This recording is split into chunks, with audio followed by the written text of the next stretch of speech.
ಮುದ್ದೆ, ನಾಟಿ ಕೋಳಿ ಸಾರು, ನಾಟಿ ಕೋಳಿ ಪೆಪ್ಪರ್ ಚಿಕನ್ನು, ಸ್ವಲ್ಪ ಸೌತೆಕಾಯಿ, ಈರುಳ್ಳಿ, ನಿಂಬೆಹಣ್ಣು ಇಟ್ಕೊಂಡಿದ್ದೀನಿ ನೋಡಿ. ಸಾರಲ್ಲಿ ಕೈ ತ್ಯಾವ ಮಾಡಿ ಮುದ್ದೆ ತುಂಬ ತೆಳ್ಳಕ್ಕಿದೆ.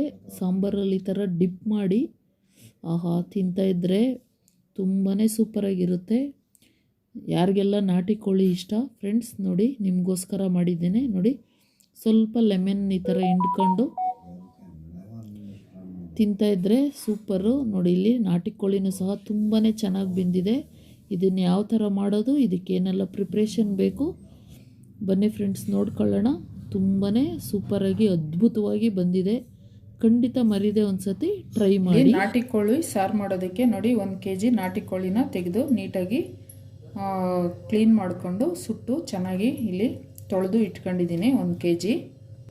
ಮತ್ತು ಸ್ವಲ್ಪ ಹಸಿ ಕೊತ್ತಂಬರಿ ಸೊಪ್ಪು, ಒಂಚೂರು ಪುದೀನ ಸೊಪ್ಪು ತೆಗೆದಿಟ್ಕೊಂಡಿದ್ದೀನಿ. ಇಲ್ಲಿ ಹೆಸರು ಕಾಳು ಇಟ್ಕೊಂಡಿದ್ದೀನಿ. ಹೆಸರು ಕಾಳು ಉಪಯೋಗಿಸ್ಕೊಂಡು ಮಾಡೋದು ತೋರಿಸ್ತೀನಿ. ಸಾಮಾನ್ಯವಾಗಿ ಹಳ್ಳಿ ಕಡೆ ಎಲ್ಲ ಇದೇ ಥರನೇ ಮಾಡೋದು. ಅದೇ ಥರ ನಾನಿಲ್ಲಿ ತೋರಿಸ್ಕೊಡ್ತೀನಿ. 1 ಕಪ್ಪು ಹೆಸರು ಕಾಳು. ನೀವು ಈ ಜಾಗದಲ್ಲಿ ಕಡಲೆಕಾಳು ನೆನೆಸ್ಬಿಟ್ಟು ಸೇರಿಸ್ಕೋಬೋದು. ಮತ್ತು ಇದಕ್ಕಿನ ಬೇಳೆನೂ ಸಹ ಈಗ ಸೀಸನ್ ಇರೋದ್ರಿಂದ ಅದನ್ನು ಸಹ ಮಾಡ್ಕೋಬೋದು. ಇಲ್ಲಿ ಒಂದು ಸಣ್ಣ ಕಪ್ಪು ಧನಿಯಾ ಕಾಳು ತೆಗೆದಿಟ್ಕೊಂಡಿದ್ದೀನಿ. ಹಸಿ ಕಾಯಿ ತುರಿ 1 ಕಪ್ಪು ತುರಿದು ಇಟ್ಕೊಂಡಿದ್ದೀನಿ. ಇಲ್ಲಿ 1-2 ಪೀಸ್ ಚಕ್ಕೆ, ಒಂದು 6ರಿಂದ 7 ಲವಂಗ, ಒಂದು 1/2 ಟೀ ಸ್ಪೂನು ಕಾಳು ಮೆಣಸು, 1 ಸ್ಪೂನು ಕಡಲೆಪಪ್ಪು, ಸ್ವಲ್ಪ ಸೋಂಪಿನ ಕಾಳು, ಗಸಗಸೆ ಮತ್ತು ಎಣ್ಣೆ ಸ್ವಲ್ಪ, ಒಂದು ಟೊಮೊಟೊ ತೆಗೆದಿಟ್ಕೊಂಡಿದ್ದೀನಿ. 2 ದಪ್ಪ ಈರುಳ್ಳಿನ ಹೆಚ್ಚಿ ಇಟ್ಕೊಂಡಿದ್ದೀನಿ.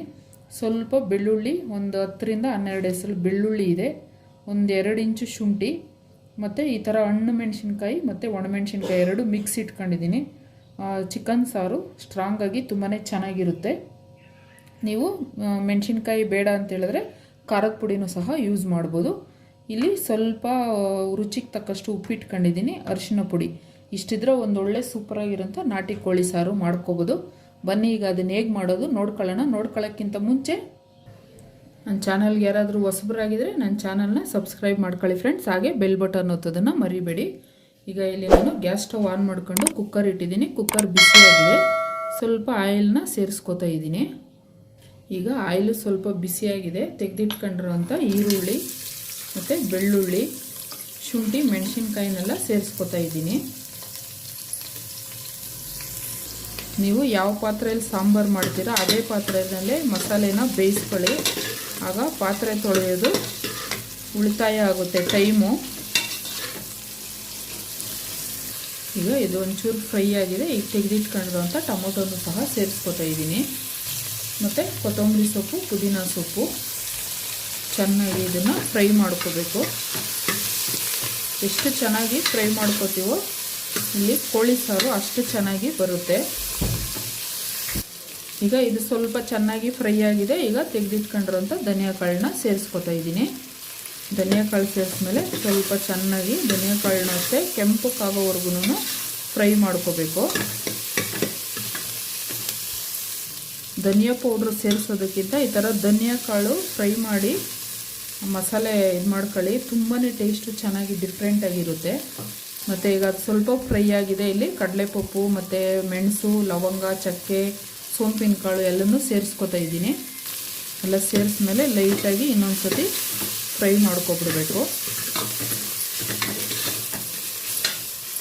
ಈಗ ತೆಗೆದಿಟ್ಕೊಂಡಿರೋಂಥ ತೆಂಗಿನಕಾಯಿ ತುರಿನ ಸೇರಿಸ್ಕೊಂಡು ಅದನ್ನು ಸಹ ಜಸ್ಟ್ 1-2 ಸೆಕೆಂಡು ಸ್ವಲ್ಪ ಕಲರ್ ಚೇಂಜ್ ಆಗೋವರೆಗೂ ಫ್ರೈ ಮಾಡ್ಕೋಬೇಕು. ಸ್ವಲ್ಪ ಅರಿಶಿನ ಪುಡಿ. ಈಗ ಇದು ಕರೆಕ್ಟಾಗಿ ಎಲ್ಲ ರೆಡಿಯಾಗಿದೆ. ಇದನ್ನು ಒಂದು ತಟ್ಟೆಗೆ ತೆಗೆದುಕೊಂಡ್ಬಿಟ್ಟು ಇದು ಆರಿದ್ಮೇಲೆ ನೀರು ಸೇರಿಸಿ ಚೆನ್ನಾಗಿ ಪೇಸ್ಟ್ ಮಾಡ್ಕೋಬೇಕು. ನೋಡಿ ಈಗೆಲ್ಲ ಒಂದು ಪ್ಲೇಟ್ಗೆ ನಾನು ತೆಗೆದು ಇಟ್ಕೋತೀನಿ. ಈಗ ಈರುಳ್ಳಿ ಎಲ್ಲ ತೆಗೆದುಕೊಂಡಾಗಿದೆ. ಈಗ ಅದೇ ಕುಕ್ಕರ್ಗೆ ನಾನು ಆಯಿಲ್ ಸ್ವಲ್ಪ ಸೇರಿಸ್ಕೊತಾ ಇದ್ದೀನಿ. ಈಗ ಎಣ್ಣೆ ಬಿಸಿ ಆದಮೇಲೆ ಒಂದು ಅರ್ಧ ಈರುಳ್ಳಿನ ಕಟ್ ಮಾಡಿ ಸೇರಿಸ್ಕೊತಾ ಇದ್ದೀನಿ. ನೋಡಿ ಆವಾಗಲೇ ಮಸಾಲೆ ಫ್ರೈ ಮಾಡೋಕ್ಕೆ ತೆಗೆದುಕೊಂಡಿದ್ದಂಥ ಸೌಟು ಇದೇ ಥರನೇ ಮಾಡ್ಕೊಳ್ಳಿ. ಖಂಡಿತವಾಗ್ಲೂ ಪಾತ್ರೆ ತೊಳೆಯೋದು ಆಗ ಕಡಿಮೆ ಸೇವ್ ಆಗುತ್ತೆ ಟೈಮು. ಮತ್ತು ಕೆಲಸಕ್ಕೆ ಹೋಗುವಂಥ ಹೆಣ್ಮಕ್ಳು ಸಹ ಪಟಾಪಟ್ ಅಂತ ಬೇಗ ಈ ಥರನೇ ಮಾಡ್ಕೊಳ್ಳಿ ಫ್ರೆಂಡ್ಸ್. ಈಗ ಈರುಳ್ಳಿ ಇಲ್ಲಿ ಚೆನ್ನಾಗಿ ಕೆಂಪಿಗೆ ಫ್ರೈ ಆಗಿದೆ. ತೆಗೆದಿಟ್ಕೊಂಡಿದ್ದಂಥ ಹೆಸರು ಕಾಳನ್ನ ತೊಳೆದು ಈಗ ಇದಕ್ಕೆ ಸೇರಿಸ್ಕೊತಾ ಇದ್ದೀನಿ. ಈಗ ಈ ಹೆಸರು ಕಾಳನ್ನ ಈ ಆಯಿಲು ಮತ್ತು ಈರುಳ್ಳಿ ಜೊತೆ ಚೆನ್ನಾಗಿ ಬಿಸಿ ಮಾಡ್ಕೋಬೇಕು. ಈಗ ಹೆಸರು ಕಾಳು ಚೆನ್ನಾಗಿ ಫ್ರೈ ಮಾಡ್ಕೊಂಡಾಗಿದೆ. ಈಗ ಕ್ಲೀನ್ ಮಾಡಿ ಇಟ್ಕೊಂಡಿರೋಂಥ ಚಿಕನ್ನ ಸೇರಿಸ್ಕೊತಾ ಇದ್ದೀನಿ. ಸ್ವಲ್ಪ ಅರಿಶಿನ ಪುಡಿ ಆಲ್ರೆಡಿ ಕ್ಲೀನ್ ಮಾಡೋವಾಗೂ ಹಾಕಿದೆ ಮತ್ತು ಮಸಾಲೆಗೂ ಹಾಕಿರೋದ್ರಿಂದ ಸ್ವಲ್ಪ ನೋಡಿ ಸೇರಿಸ್ಕೊಳ್ಳಿ. ಈಗ 1/4 ಟೀ ಸ್ಪೂನು ಉಪ್ಪು ಹಾಕಿದ್ಮೇಲೆ ನೀಟಾಗಿ ಈ ಥರ ಒಂದೊಳ್ಳೆ ಮಿಕ್ಸ್ ಕೊಡಿ. ಚೆನ್ನಾಗಿ ಮಿಕ್ಸ್ ಮಾಡಿಕೊಂಡು ಆಗಿದೆ. 1-2 ನಿಮಿಷ ಇದು ಚೆನ್ನಾಗಿ ಫ್ರೈ ಆಗಲಿ. ಈಗ ಚಿಕನ್ ಫ್ರೈ ಆಗೋಷ್ಟರಲ್ಲಿ ಈ ಫ್ರೈ ಮಾಡ್ಕೊಂಡಿರೋಂಥ ಮಸಾಲೆ ಇದನ್ನು ಮಿಕ್ಸಿ ಜಾರಿಗೆ ಸೇರಿಸ್ಕೊಂಡು ಸ್ವಲ್ಪ ನೀರು ಹಾಕಿ ಚೆನ್ನಾಗಿ ಪೇಸ್ಟ್ ಮಾಡ್ಕೊತೀನಿ. ಈಗ ಸೇರಿಸ್ಕೊಂಡು ಆಗಿದೆ. ಇದಕ್ಕೆ ನೀರನ್ನ ಸೇರಿಸ್ಕೊತೀನಿ. ಈಗ ನೋಡಿ ರುಬ್ಕೊಂಡು ರೆಡಿಯಾಗಿದೆ. ಈಗ ರುಬ್ಕೊಂಡಿರೋಂಥ ಮಸಾಲೆನ ಇಲ್ಲಿ ಫ್ರೈ ಆಗ್ತಿರೋಂಥ ಚಿಕನ್ಗೆ ಸೇರಿಸ್ಕೊತಾ ಇದ್ದೀನಿ. ಹಾಗೆ ಮಿಕ್ಸಿ ಜಾರ್ ತೊಳೆದು ಇಲ್ಲಿ ನೀರನ್ನು ಸಹ ಸೇರಿಸ್ಕೊತಾ ಇದ್ದೀನಿ. ಈಗ ಸೇರಿಸ್ಮೇಲೆ ನೀಟಾಗಿ ಮಿಕ್ಸ್ ಕೊಟ್ಕೊಂಡ್ಬಿಡ್ಬೇಕು. ಮತ್ತು ನೀಟಾಗೆಲ್ಲ ಮಿಕ್ಸ್ ಮಾಡ್ಕೊಂಡಾದ್ಮೇಲೆ ಈಗ ರುಚಿಗೆ ತಕ್ಕಷ್ಟು ಉಪ್ಪನ್ನು ಸೇರಿಸ್ಕೊತಾ ಇದ್ದೀನಿ. ಈಗ ಉಪ್ಪು ಹಾಕಿದ್ಮೇಲೆ ನೀಟಾಗಿ ಮಿಕ್ಸ್ ಮಾಡಿಬಿಟ್ಟು ಇದನ್ನು ಚೆನ್ನಾಗಿ ಒಂದು ಕುದಿ ಬರೋವರೆಗೂ ಇದೇ ಥರ ಬಿಡಬೇಕು. ಇಲ್ಲಿ ನೋಡಿ ನಾನು ಅದಕ್ಕೆ ನೀರನ್ನ ಸೇರಿಸ್ಕೊಂಡಿದ್ದೀನಿ. ನೋಡಿ ಈಗ ಈ ಥರ ಕುದಿ ಬರ್ತಾ ಇದೆ. ನೀವು ಇಷ್ಟು ಕುದಿ ಬರೋವರೆಗೂ ಇದ್ದು ನೋಡಿ ಈ ಥರ ನೀಟಾಗಿ ಮಿಕ್ಸ್ ಮಾಡಿಬಿಟ್ಟು ಆಮೇಲೆ ಲಿಡ್ನ ಕ್ಲೋಸ್ ಮಾಡಿ ವಿಸಿಲ್ ಬರೆಸ್ಕೊಬೇಕು. ಈಗ ಮಿಕ್ಸ್ ಮಾಡ್ಕೊಂಡಿತ್ತು ಆಗಿದೆ. ನಾನು ಲಿಡ್ನ ಕ್ಲೋಸ್ ಮಾಡ್ತೀನಿ. ಲಿಡ್ನ ಕ್ಲೋಸ್ ಮಾಡಿ ನೋಡಿ 2 ವಿಜಿಲ್ಲು ಬರೆಸಿದ್ರೆ ಸಾಕು. ನೋಡಿ 2 ವಿಜಿಲ್ ಆಗಿದೆ. ಈಗ ಗ್ಯಾಸ್ ಸ್ಟವ್ನು ಸಹ ಆಫ್. ಈಗ ಬನ್ನಿ 2 ವಿಜಿಲ್ ಆಗಿ ನೋಡಿ ಎಲ್ಲನೂ ಆರಿದೆ. ಈಗ ಓಪನ್ ಮಾಡಿಕೊಂಡು ನೋಡೋಣ. ನೋಡಿ ತುಂಬಾ ಸೂಪರಾಗಿಲ್ಲಿ ಸಾರು ನೋಡಿ ತುಂಬಾ ಚೆನ್ನಾಗಿಲ್ಲಿ ಚಿಕನ್ನು ಸಹ ಬೆಂದಿದೆ. ಹೆಸರು ಕಾಳು ಸಹ ಚೆನ್ನಾಗಿ ಬೆಂದ್ಕೊಂಡಿದೆ.